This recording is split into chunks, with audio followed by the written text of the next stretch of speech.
time, GoPro held the top spot in the action camera market, but things are changing. This is where Insta360 ONE comes in. Hey, if you don't know me, my name's Jake, and I create content here on YouTube for solo creators on the go. People like me who are out creating content, exploring their world, often filming themselves. So I do reviews of equipment that makes that process easier, and tips and tutorials so you can improve your videography and photography and tell better stories. Insta360 did send me these cameras, but they're not paying for this review. This is my unbiased, free opinion, worth exactly what you're paying for it on the internet, which is nothing. So there's that. Also, if you want to buy these, there's links in the description. This year, Insta360 ONE introduced the first modular action camera that is waterproof. So what does that mean? You have a battery pack, you have the brain, which includes the screen and the microphones, and then you have a 4K mod, which is like a GoPro or Osmo action style action camera, but you also have the option of changing it into a 360 camera if you want to. All you do is take the brain and the 4K mod off, put the 360 mod on, attach the battery pack, and voila, in a couple of seconds you have a 360 camera. If you decide you don't want a back-facing screen, but you want a front-facing screen so that you can see yourself and what you're recording, all you do is take it apart, flip the screen around, reattach the battery pack, and voila, you have a front-facing screen on the action camera. But they've also worked together with Leica to include a 1-inch mod, which it does incredibly well in lower light compared to most action cameras. Low light has always been an action camera's worst possible thing because the sensors are small. But with a 1-inch sensor, you can get considerably better low light performance. And this is what makes the Insta360 camera system so special. You have a modular camera that can be configured to fit your needs at the moment within a couple of seconds. And the fact that no matter what way you configure the camera, when you put it inside the camera cage, you have an action camera that is weatherproof, waterproof up to 16 meters, and ready for use in high action type scenarios, or scenarios like this where you're out running through the wilderness, is fantastic. So today we're going to be comparing the Insta360 ONE 4K mod and the 360 module with the GoPro Hero 8. GoPro's always had really good image quality overall. The way they control their artifacts and stuff is fantastic. The one complaint I have for GoPro is that the image has always been extremely saturated. Very, very colorful, which looks nice when you're shooting high action scenes, especially in sunlight. But a lot of times it can be really difficult to get the skin tones right. I find that sometimes it makes me look much more tan than I actually am. Now there's ways around that. Shoot in their flat profile, color graded after, and make sure your white balance is set appropriately. I would say overall, when you're talking about the default colors, the Insta360 ONE, in my mind, has slightly more neutral colors, a little bit better. It's not the case all the time, but certainly in most cases, that's what I've found to be true. Insta360's artifact control is pretty good, I would say close to GoPro's, but maybe not quite on the same level. However, in Insta360's defense, they are constantly pushing out firmware updates that improve both the camera's usability, its stability, and then also adds new features. The bottom line is either one of these cameras would do great in well-lit, bright situations in sunlight, which is where action cameras perform best. But we're going to go and see how well they perform in lower light situations. Now, when it comes to low light performance, either one of these cameras is going to give you very similar performance at higher ISO. There'll be more noise, obviously. Both sport a low light mode. Now, when it comes to stabilization, both of these cameras have excellent image stabilization. With the Insta360 ONE, you shoot in the INSV format, which is their format that will give you the highest quality flow state stabilization that they have available. If you don't want to take the extra step of running it through Insta360 software, on the 4K mod, you can shoot in an MP4 format H.264 encoding and take it directly off, but you lose the flow state stabilization and you get basic stabilization, which is still pretty good. It's just not quite on the same level as the flow state stabilization.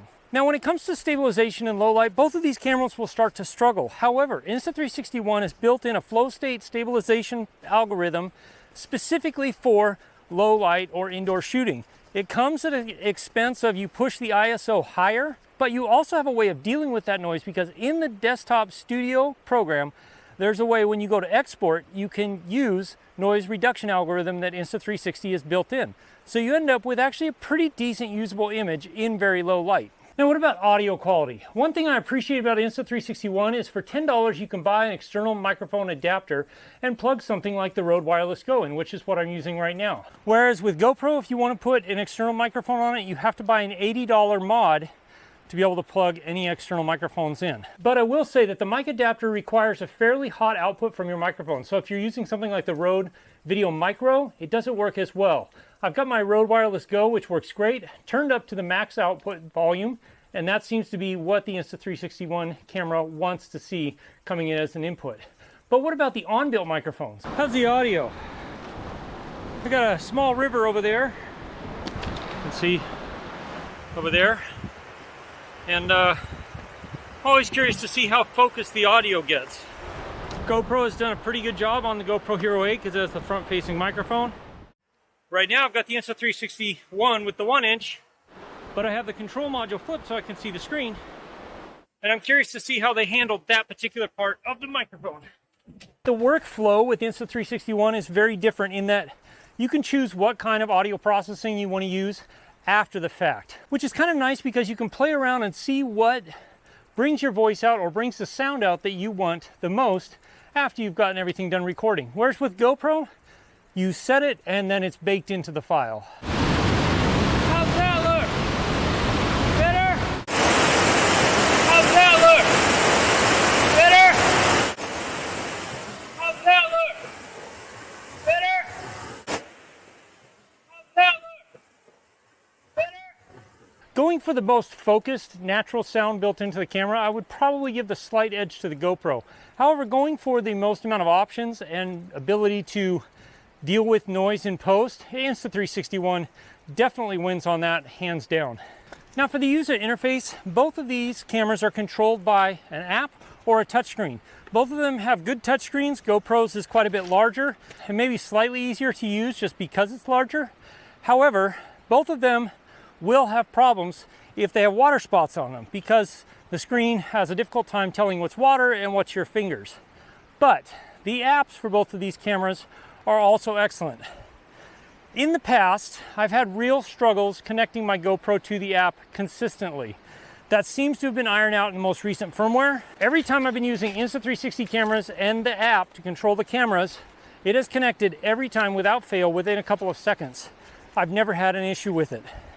And this brings us to workflow. Both Insta360 and GoPro offer desktop apps and phone apps to be able to edit and use the footage. There's also a plugin that goes into Premiere that you can natively work with Insta360 INSV files in Premiere. I really hope they come out with the same thing for Final Cut because that's what I edit with. If you want to record and get the best quality out of Insta360 ONE, you record in their INSV file. When you bring those files into their app or the desktop program, it basically has recorded everything. So you can decide to reframe it, go from ultra wide, medium, narrow, linear, and that's all just for the 4K mod. When you use the 360 mod, this is where it becomes very different and is more like the GoPro Max.